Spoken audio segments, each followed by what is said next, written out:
I insist you stay off the ice this week as well. You'll need to do your exercises every day from here on out, but you won't need me here more than once a week after this week. That's non-negotiable. I'd like to see you 3 to 5 times every week until I'm fully healed. And I'm not above pretending to be injured for longer, even if I'm completely healed. And I'd like you to travel with me for away games. That same voice in my head that was asking me earlier what I was doing is now blaring and screaming, "What the f*** are you even doing, Parker?" It's fine though. I've ignored it multiple times before and haven't had to pay for any consequences. I respect it for being there as a cautionary voice of reason, but that doesn't mean I have to listen to it. Shay comes to stand in front of me with her hands on her hips, her head tilted up.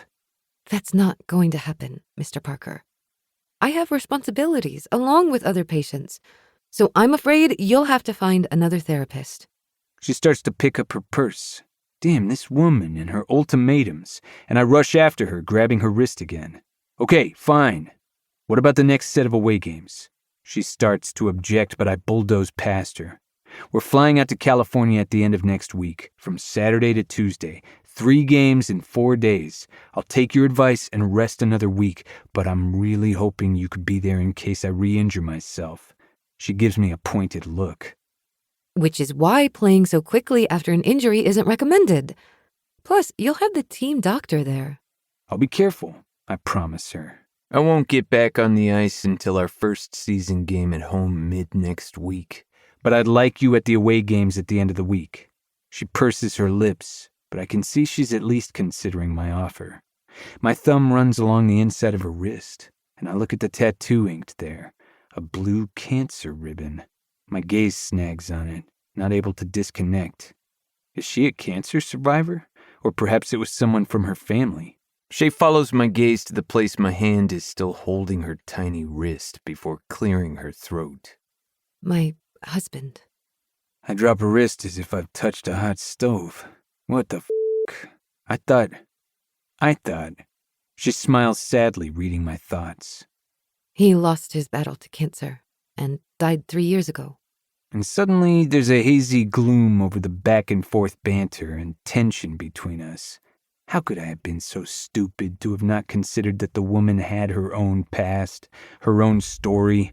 I was solely focused on my assumptions. Wow. I'm sorry, Shay. My frown deepens. I should have asked if... What? She lets out a soft, mirthless chuckle. If I was a widow? If I had any children? If I was even ready to move on? She pulls the strap of her purse over her shoulder. How could you have known? She turns to exit the room when I find my voice again, finally processing her words. I'd like to know. What in the world? When have I ever cared to know more about a woman since Audrey? When have I ever pushed, begged for another moment with anyone since? I decided all those years ago that I was going to focus on me and my career.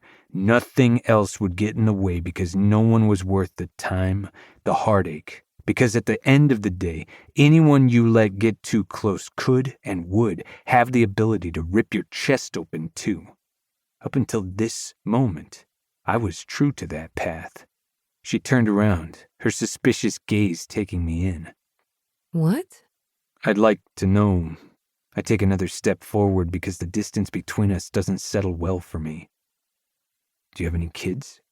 Her gaze bounces between my eyes as if she's trying to pick apart a puzzle. The woman is guarded as all hell, and it's going to take everything I've got to pierce the iron shield she stands behind.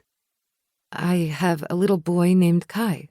A tender smile lifts the corners of her mouth, and fuck, it's so incredibly beautiful. He just turned 9. I stay quiet, giving her the space to continue. You're his favorite hockey player, actually. He even named one of the raccoon babies inside our chimney Slick. You were my husband's favorite, too. She trails off, not finishing her thought, and I take that as my cue to erase the gap between us. I have no clue what she means about raccoons in her chimney. Is that some strange metaphor for something? But I pull her hand down, holding it in mine. I'm honored to be. To keep listening to this audiobook, I've left you a link in the description so you can do it. at no cost thanks to Audible's 30-day free trial.